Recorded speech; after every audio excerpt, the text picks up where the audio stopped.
Okay, so today we're factoring trinomials. Let's get started. Okay, for this one, we have b squared plus 16b plus 64.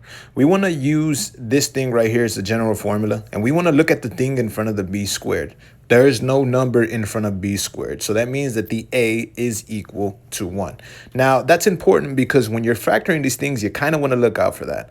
So what we're going to do is, since a is equal to 1, we're going to open up two sets of parentheses, and we're going to put b and b in the corners because b times b is b squared, okay? There's another thing. This is called a perfect square trinomial, but this is not this video. It's regular factoring.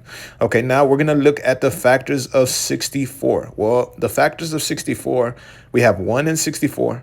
2 and 32. What else do we got? We got 8 and 8. We also got 4 and 16. Okay, I may be missing one, but that should be what we need. All right, you don't have to write all these down. Just make sure you think about the one that's going to give me the thing in the middle, which is 16, and that's 8 and 8. But if you use the wrong signs, it's not going to work. Look at how we do 8 and negative 8, right? So you can't do plus 8 minus 8. That's not going to work because that'd give me 0. But what we can use is a positive 8 and a positive 8. Because if we insert that, right, we're going to put b plus 8 times b plus 8, which is going to give me the 16 in the middle, which is going to lead us to our next thing, the test to make sure that we're factoring correct, okay? So what you want to do is you want to put your correct signs in the parentheses, and now we're going to do those two tests. The first being the add test, aka the combine test. Well, it's really saying 8 plus 8, which is going to give me the 16 in the middle, okay? So it passes the first test. The second test we want to look at is the multiplication test.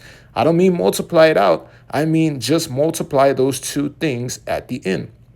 So we're going to multiply them, right? We have positive 8 times positive 8. It gives me the 64 at the end. So we can say that b squared plus 16b plus 64 factors into b plus 8 times b plus 8. That's the final answer. Not so quick. The final answer that we actually want to put is that we're going to actually want to simplify this, right? There's two of those things. So instead of putting b plus 8 times b plus 8, we're actually going to say that this thing is b plus 8 squared.